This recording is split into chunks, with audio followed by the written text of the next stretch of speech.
নমস্কার বন্ধুরা, আশা করি সবাই ভালো আছেন। তো বন্ধুরা, এখন যে বিষয়টা নিয়ে কথা বলো, সিনেমাটার নাম হচ্ছে তাহাদের কথা, যেটা 1992-তে রিলিজ করেছিল।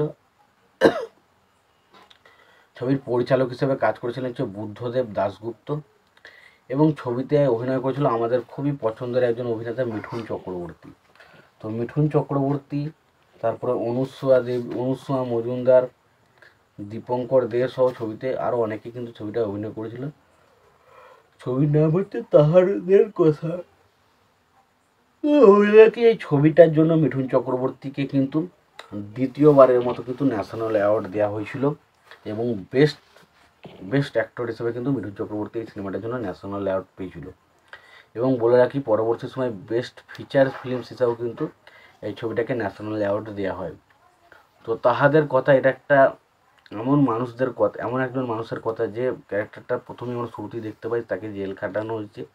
11 বছর জেল খাটার পর সে জেলখানা থেকে ফিরছে, এবং ফেরার পর তার যে পুরনো স্মৃতিগুলো সে কীভাবে মনে করছে, এবং তার জেলে যাওয়ার পেছনে আসলে কারণটা কী ছিল, এবং সে জেল থেকে বেরিয়ে সে কাকে খুঁজছে, কোথায় খুঁজছে, কী খুঁজছে, এবং সে হঠাৎ করে জেল যে কারণে গেছিলো হঠাৎ করে দেখে সেই সমস্ত কারণগুলো যেন তার চোখের সামনে ভেসে উঠছে।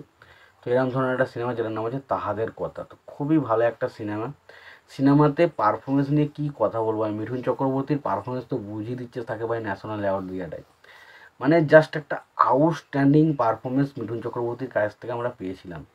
এবং সত্যি বলছি ভাই, মিঠুন চক্রবর্তী সেটা নিয়ে কোনো কথা হবে না। কারণ এই ছবিটা যখন আপনি দেখবেন না, আপনি বুঝতে পেরে যাবেন মিঠুন চক্রবর্তী কী লেভেলের অভিনেতা, মানে কী পারফরমেন্সটা না দিতে পারে। একটা মানুষ কত দূর পর্যন্ত একটা অভিনয়ের প্রতি তার ভালোবাসা থাকলে জিনিসটা এই অভিনয়গুলো করতে পারে। তো খুব ভালো একজন, মানে খুব ভালো কাজ করেছে ছবিটাতে মিঠুন চক্রবর্তী। এবং পাশাপাশি দীপঙ্কর দে বা অনুসুয়া মজুমদার যাদের বললাম, তারাও কিন্তু বেশ ভালো কাজ করেছে ছবির মধ্যে। তো সত্যি তারাও কিন্তু ছবির মধ্যে বেশ ভালো কাজ করেছে। এবং মানতে হবে বুদ্ধদেব দাশগুপ্তার মানে কী বলো পরিচালকের দায়িত্ব ভাই, অসাধারণভাবে ছবির যেভাবে ওই সিনগুলোকে প্রেজেন্ট করা হয়েছে, এবং যেভাবে সংলাপগুলো আসে, যেভাবে মিঠুন চক্রবর্তীর টেস্ট ডিজাইন, ওইগুলো পুরো একদম মিঠুন চক্রবর্তীকে যে ক্যারেক্টারটা অন্যরকম লুকে ভাবা, এবং ওই রকম একটা ক্যারেক্টার দিয়ে। এবং মানতে হবে মিঠুন চক্রবর্তী যখন এই ধরনের সিনেমা করছে, সেই সময় মিঠুন চক্রবর্তী কিন্তু হিন্দিতে সেরা করছে, রাবণ রাজ করছে, চণ্ডাল করছে, এই ধরনের সিনেমা করছে। আর বাংলায় যদি দেখি, বাংলায় করছে চিতা, দাদা, মহাগুরু, তুলকালাম, ফাটাকেষ্ট, এই ধরনের সিনেমা কিন্তু সেই সময় করছে। তো বুঝতে পারছেন মিঠুন চক্রবর্তীর মধ্যে কি ভ্যারাইটিটা ছিল। কারণ মিঠুন চক্রবর্তী একজন যে জাত অভিনেতা, সেটা কিন্তু তার এই তাহাদের কথা ছবিটা যখন আপনি দেখবেন না, আপনি বুঝতে পেরে যাবেন ভাই মিঠুন চক্রবর্তী মানুষটার লেভেলটাই আলাদা। মানে মিঠুন চক্রবর্তীর মতো অভিনেতা পাওয়া দুষ্কর ব্যাপার ভাই, যেখানে সমস্ত ধরনের অভিনেতা চাইলে ফাটাফাটি। আপনি যখন একটা কমার্শিয়াল ছবি দেখবেন, তখন দেখবেন তার স্ক্রিন প্রেজেন্ট দেখবেন, পাগল হয়ে যাবেন ভাই, ওই মানুষটা ওইরকম স্ক্রিন প্রেজেন্ট।